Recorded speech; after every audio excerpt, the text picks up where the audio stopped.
Well, hello to my X-Men and my mutants out there. How is everyone doing? My name is EJ and welcome to my channel. If this is your first time here, this is going to be a fun exploration, and this is kind of a continuing series I'm doing where I talk about the queer appeal of certain shows, and today we are talking about X-Men 97 and all of its insanity. This is the long-awaited follow-up to X-Men the Animated Series that dropped on Disney Plus this year and has made quite the impact. Honestly, we have a lot to talk about, the queer impact and the cultural impact. So let's talk about X-Men 97 and how deliciously great it all was. To kick things off, before we get into the queer and cultural impact of this show, I want to just talk about how good it was. Banger after banger after banger. I did not think that a single series could keep up momentum like this. From episode 1, I was like, amazing. Then episode 2 had that shocking moment where they stripped Storm of her powers, and you're like, where are we going? The narrative choices. And then episode 3 and 4, and you're like, wow, what a compelling series that's giving us everything. And then remember it. And then that episode comes and slaps you in the face and gives you the red wedding of animation. It was wild. Everyone was talking about it. X-Men fans were blessed with this series. And I was just like, okay, how do we do it? How do we keep with momentum? Even the filler episodes, even the episodes that, like the Motendo episode, or the weird one where we saw Xavier in space, but then we also got the second half of that episode with Storm getting back her powers. All of those episodes still gave me life, still gave me energy, still kept me going. And then we got to that insane finale. Those collections of episodes with Bastion just coming in and being the evil force that he was, shook. I cannot believe it. Seeing Magneto gather his own team and then seeing the classic like blue and gold teams for X-Men and things like that, this was all so delicious. The finale, when we got the Phoenix, we got all those crazy cameos. All of this was just such an impactful moment. The Greeks did love horses. I was able to review it on Flickering Myth, my other channel, where I kind of just was able to just talk about what they sent me first, which was the first 3 episodes, and I had a blasty blast. I was hooked. I was fiending for more, and then every week I was able to get my fix. And now, while we don't have it, this is like the first week where we don't have X-Men 97, and we're all like confused. We don't know what to do with ourselves. So I really wanted to come and make this video, or I look at the series and look at it how it impacted me personally.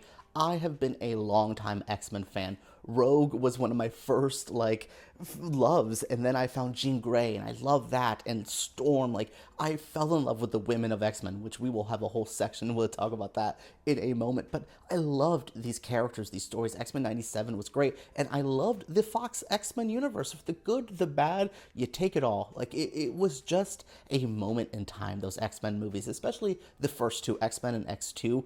If y'all weren't there in the early 2000s for those movies and saw what that and Spider-Man did, we would not have Avengers Endgame. We would not have Deadpool and Wolverine. We would not have any of what we love nowadays without that era kicking things off in so many ways.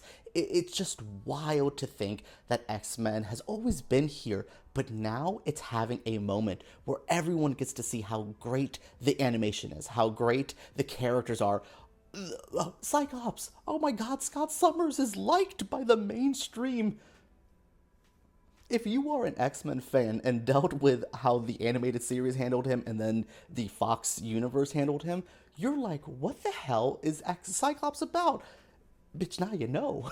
Now you know what Cyclops is about. It's just so good. So yes, that is my overall kind of take on X-Men 97. That is what I wanted to give you guys as the introductory to what we were going to get into now. And we're going to talk about first the queer impact of this show.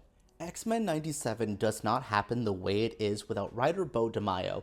I know there's controversy around this human being, and I'm not here to say he deserves his job back because he's slayed. I don't know what happened in the Disney offices.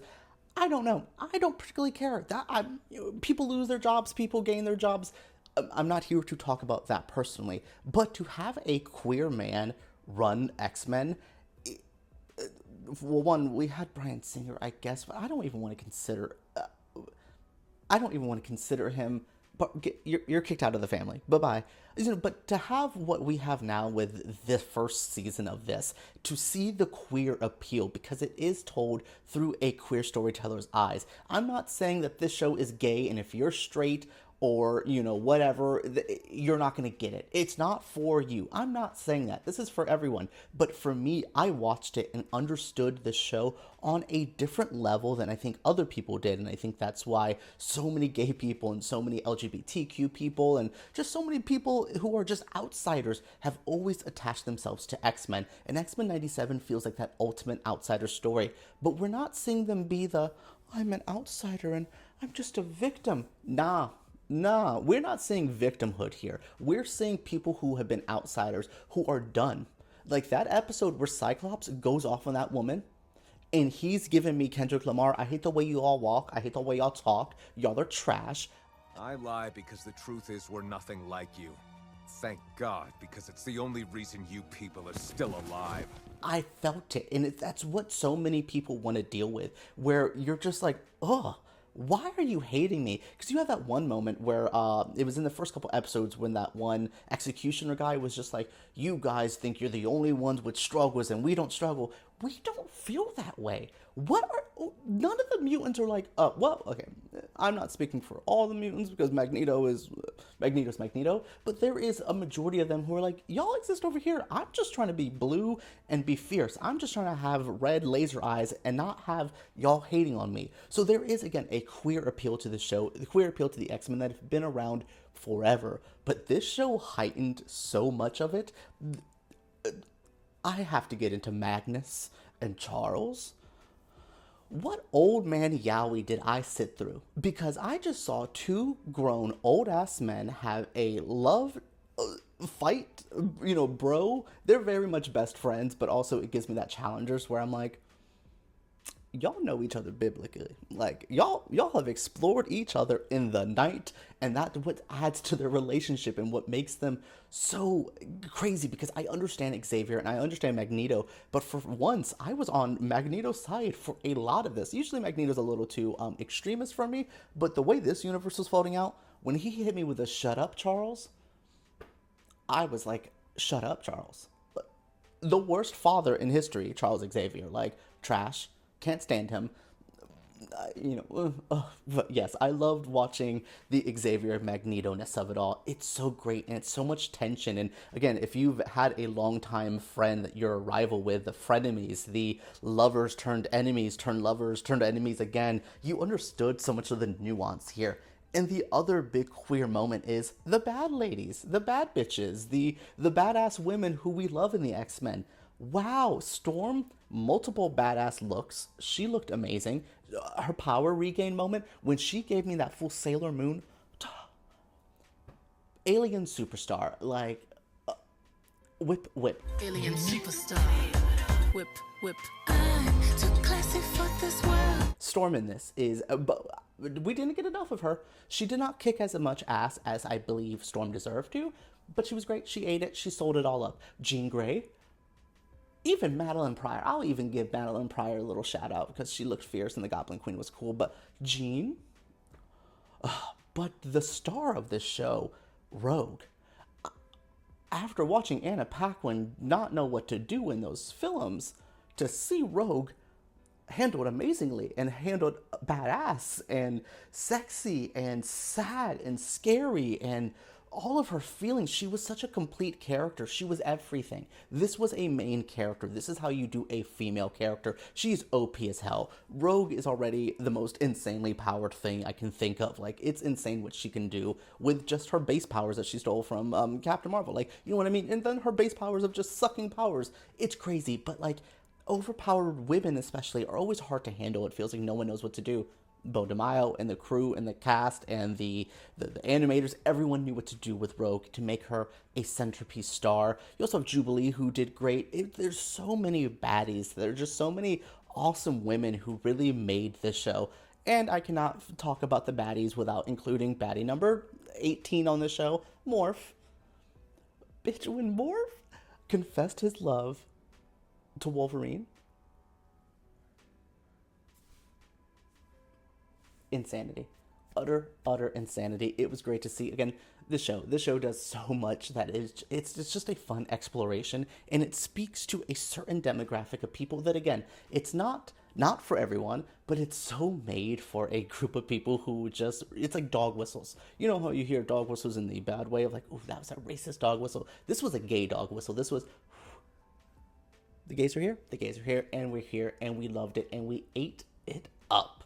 So quickly, I do want to talk about the cultural impact of this show. This show seems to have made a big splash. If you were on Twitter, X, whatever the hell you're going to call it nowadays, the day after episodes dropped, people were talking about it. It was felt like X-Men fans and comic book fans were always like, wow, this is the X-Men we've been waiting for. I've even heard that this is, from other people, that this is the best X-Men, the best thing that we've ever got from the X-Men. I've even heard that this is the best Marvel project we've had since Avengers Endgame. It's just wild what this has done. Do I think the ratings are there? I don't know. I'm not a stockholder. I'm not Nielsen. I don't care.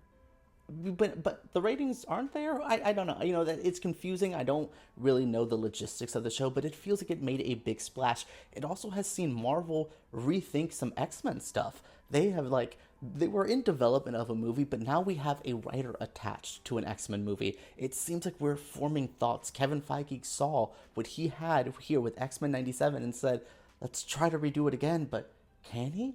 It's hard to think what you can do, because they made the X-Men cool again. It feels like the X-Men are like the thing to watch, the thing to love, and as a longtime X-Men fan, oh my goodness, I've had to see y'all fawn over Iron Man? He was like a D-list character when I was OG Marvel fan. To see y'all fawn over that for so long, it was crazy. But now to see the X-Men take their place as one of the top tier Marvel things, yes, we deserve that. We need that. And I am so happy we are feasting on this moment of X-Men history. Can they keep up the momentum? Season 2, I don't know. I'm nervous because, again, this was such a high bar, but every episode I was like, wow, the bar's so high, and they kept jumping over the bar. They kept setting new bars that were higher than higher and then higher.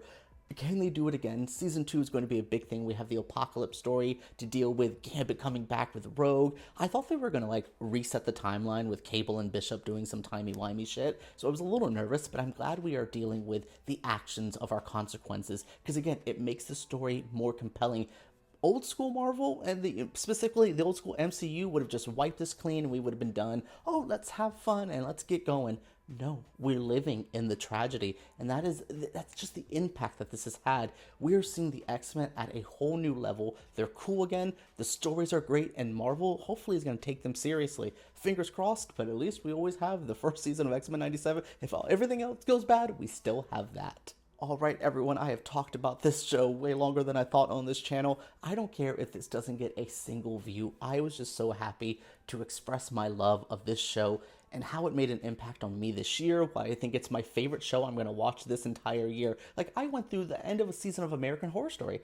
I've seen Baby Reindeer that I loved. I've watched reality shows that I've loved, but nothing has hit hard like this. X-Men 97 is pure amazingness. The cultural impact that it has, the queer impact, the impact it's had on me personally, my goodness. What did you guys think of this video? What do you guys think of X-Men 97? Share your thoughts down in the comments below. Subscribe to my channel because I make videos like this, I would say weekly, but we're going to get back into the flow of things now. We are back. My John Waters interviews on Flickering Myth. You guys can check it out. Yes, I interviewed legendary filmmaker John Waters. Watch that. Eat that up. It's so good. Thank you guys. Make sure you subscribe, comment, and let's talk about X-Men 97 right down below.